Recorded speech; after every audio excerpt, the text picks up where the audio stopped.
Здраво на сите и добре дојдовте на мојот канал. Ако ме следите редовно, тогаш сигурно знаете дека освен рецензиите на книги во кои што представувам еден роман, ги споделувам моите впечатоци, можеби кои се силни страни, што ми се допаднало во романот,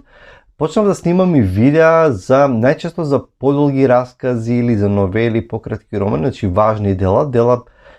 што се сметаат за класици, и тука ги отварам целосно делата, ги прераскажувам баш онака со спойлери и пробувам да направам анализа, да извлечам некои аспекти, некои елементи од делото кои што се важни, да ги споделам моите мислења.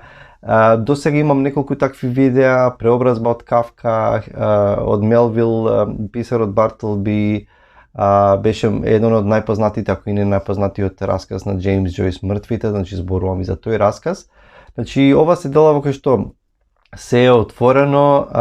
и така што може да се прекине со гледањето на тоа видео па да се прочита тој расказ, например, па после да се навратите на видеото, како и да е, тоа оставам на вас. Решив во ова видео да зборувам за еден расказ, така подолг расказ од Чехов, од Антон Чехов, расказот Павилион број 6. Јас го читав на македонски всушност, меѓутоа ја немам сега при рака таа книга и овде во оваа збирка на англиски го има истиот тој расказ. За Чехов нема многу да зборувам, само ќе кажам дека Чехов е еден од моите омилени писатели, ако не омилениот мој писател. Пишувал раскази, значи никогаш не пишувал романи, и освен што е мајстор, таткото на расказот, значи тоа не треба да се напоменува, е исто така и мајстор на драмскиот текст, значи неговите драми, Вишновата градина, Галеб, Сестри и така натаму, значи тоа не треба да се зборува, тоа се ремек дела во театарот. Повеќето раскази на Чехов се релативно кратки, можеби од 5 до 10 страници, има многу такви раскази. Меѓутоа има раскази подолги, не занемарлив е тој број, значи меѓу кои познати се Двобој, Дамата со кученцето и така натаму. И тоа се раскази, да речеме, од по 3-40, 50, 60 страници, да речеме, и Павилион број 6 спаѓа во токму во таа група раскази. Јас овој расказ го имам читано одамна, меѓутоа сега решив да го препрочитам, да видам дали толку силно ќе го доживеам и сега, после толку време. Го препрочитав и го доживеав исто така подеднакво силно, затоа што тоа беше расказ кој што ми беше останат во сеќавање. И решив, зошто да не едноставно да оставам во фокус овој расказ и да направам едно видео во кој што ќе го представам и ќе направам мала анализа. Ако сте го читале, пишете ми во коментар за вашите впечатоци. Ако не сте го читале, ви го препорачувам уште пред да почнем да зборувам за овој расказ. Значи, зашто станува збор во Павилион број 6? Нараторот ни почнува да ни опишува една градба, една зграда, стара градба која се наоѓа во еден болнички двор, во едно мало зафрлено место, болница која што е со многу лоши услови, полна со корупција, со нечистотија и така натаму. Меѓутоа во дворот постои една градба во која што живеат 5, тој така ги нарекува лудаци, тоа се луѓе кои што се затворени таму. И накратко ги опишува сите петорица, сосема накратко, со тоа што само еден од нив, еден постар човек по име Мојсе, еден евреин, него му е дозволено да заминува, да оди да излегува надворот, дворот на болницата и да се враќа навечер, другите се таму трајно затворени. И подоцна го ставува во фокус еден доктор кој што работи во тоа место, доктор Андреј Ефимич Рагин. Тој човек има еден, иако на почетокот и дава една негова кратка историја на неговиот живот претходно пред да дојде во тоа место, тој сакал како млад да стане свештеник, меѓутоа под притисок на родителите подоцна ќе стане доктор и така натаму. Го гледаме тука, тој е интелектуалец, значи е учен човек, меѓутоа гледаме како едноставно духовно умира во смисла на тоа дека нема со кого да разговара. Има само еден пријател по име Аверјанич кој што е управителот на поштата и тој ќе дојде попладне приквечер кај него, па ќе седат, ќе пијат пиво, па разговараат. И само се жалат, и докторот Рагин се жали дека нема со кого да се разговара, нема интелектуален потенцијал, или во местото луѓето не ги заинтересираат важни теми. И меѓутоа тој човек од доктор кој што тргнал да работи со ентузијазам, паѓа во некаква си во некаква си апатија, во некаква си монотонија на животот и така натаму, се додека не дојде до една средба со еден од тие луѓе кои што се затворени во таа болница, во тој оддел за тие душевно болни, за тие така наречени лудаци во тоа место. Ќе дојде една средба со тоа што меѓу него еден човек по име Иван Димитрич Громов, тој е еден човек во своите рани 30 години, кој што е исто така образован човек, имал служба, бил службеник и така натаму, мислам дека работел во правничка служба. Меѓутоа, тој човек ни дадена е и неговата историја и ќе сватиме дека поради некои околности тој почнува да паѓа навлегува во состојба на параноја, во некој страф од гонење, постојано е исплашен дека еве сега ќе дојдат, ќе го прибере полиција и така натаму, и тоа ќе го забележат луѓето околу него и тој ќе заврши таму во таа болница. Ќе дојде поради некои околности, ќе дојде до средба меѓу Рагин и овој човек по име Громов. Ќе дојде и тој кога ќе слушна дека докторот ќе влезе во собата, а тоа е истиот доктор всушност кој што го едноставно го препорачува и го става во таа болница. Тоа не го имаме тоа ставено како факт. И овој ист доктор кој што кога тоа го направил, кога тоа го напишал, рекол, па добро, човек и не треба да им се меша на луѓето кога полудуваат. Со еден така дистанциран, дури малку арогантен став се однесува спрема болните. И тој ќе рече, дојде ли докторот, например, таа змија, тие треба сите да се избркаат и така натаму, и овој човек, овој доктор ќе почне да се интересира за овој човек, ќе започнат разговор и ќе свати дека овој е многу интелигентен, паметен човек кој што е таму затворен во таа болница и со кого што ќе може баш онака да филозофираат и ќе почне да го посетува и во неколку наврати почнуваат баш онака сериозни филозофски разговори, со тоа што докторот под влијание на стоиците и некаква си филозофија, иако порано сакал да стане свештеник, сега не верува во бесмртноста, не верува во бесмртноста на душата зад гробниот живот и така натаму, и пробува да му докаже на овој човек дека страдањата не се илузија, меѓутоа може човек да ги надмине, и едноставно дека внатрешноста е важна, и му вели дали нема никаква разлика, ако си внатрешно слободен, нема никаква разлика дали си затворен тука со решетки во оваа просторија или си надвор, тука е внатрешното е важно. И тука има еден цитат, ќе го прочитам.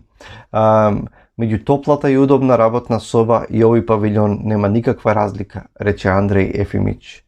Спокојството и задоволството на еден човек не се надвор од него, туку во него самиот. Обичниот, и овој го прашува, како тоа? Обичниот човек доброто и лошото ги очекува однадвор, тоест од кочиите и кабинетот, а оној што размислува од самиот себе. И му вели, одете да ја проповедате таа филозофија во Грција и така натаму, каде што времето е топло и со други зборови ги отфрла оваа филозофија на овој доктор Рагин како едноставно неинформирана, неискуствена, сака да му каже тоа се само празни муабети, затоа што ти во животот не си искусил страдање, не знаеш што значи да се биде затворен во оваа просторија постојано, за да ми кажеш дека нема разлика меѓу оваа просторија и не знам топол кабинет и така натаму. Она што ќе се случи всушност, по некое време тој ќе почне да го посетува поредовно и еден друг доктор кој што дојден таму како помошник да работи, ќе почне да го забележува тоа и ќе почне да едноставно да коваат полека околу него, да се собираат, да коваат завера во наводници, да се преземат нешто, сваќајќи дека нешто не е во ред со докторот, затоа што не е нормално нели да се интересира и да разговара со некој така наречен лудак. Ќе почнат да му го одвлечат вниманието, се разболуваш, потребен ти е одмор, ќе земат, всушност ќе го викнат и на состанок, и на тој состанок ќе почнат да го испрашуваат конзилиум од неколку луѓе. Тој ќе свати дека иако тој докторови доштат да му направат едноставно на психичка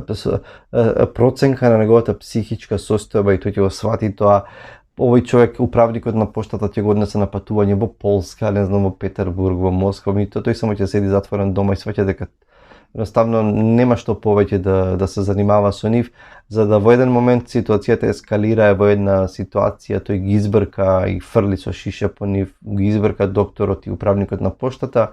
за да подоцна едноставно фино го намамат и го затворат самиот него во тој павилјон број 6 и тој станува шестиот човек таму.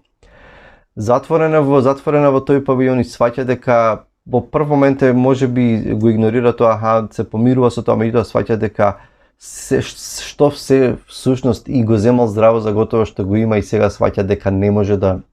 ги нема тие нешта и она што се случува на крајот на овој расказ, значи тој неговото дали доживува срцев удар, едноставно не може да издржи и умира уште следниот ден. Би издвоил само неколку моменти, неколку елементи кои што мислам дека се важни во овој расказ кои што Чехов ни ги истакнува. Првиот е оној многу очигледен, оној социолошки, дури ме потсети малку и на оној роман за кој што зборував пред некое време на работот Паметот од Мирослав Крлежа, она каде што друштвото, каде што општеството наспроти поединецот, каде што кој одлучува всушност кој е за во лудница, кој не, дали ако не се конформираш со друштвото, со околината, тогаш ако штрчиш, дали си ти тогаш неподобен или дали треба да ти најдат решение некакво. Во овој случај тоа е затварање во таа лудница, во тој павилјон број 6 на овој човек, и тука е тој социјален аспект многу очигледен. И онај што е интересно, се сеќавам дека јас така сум го доживел првиот пат овој расказ кога го читав, и тоа ми беше во позадината, човек кој што се интересира, двајца паметни, интелигентни луѓе на крај тие завршуваат во тој павилјон, бидувајќи тепани брутално тој чувар тамо кој што е научен само на поредок и дека народот треба да се тепа, да се млати, едноставно и така се гради општеството и поредокот наспроти чувствителноста на овие интелигентни луѓе. Меѓутоа сега сватив дека Чехов прави нешто многу покомплексно, многу посложено со тоа што овој човек кој што има некаква си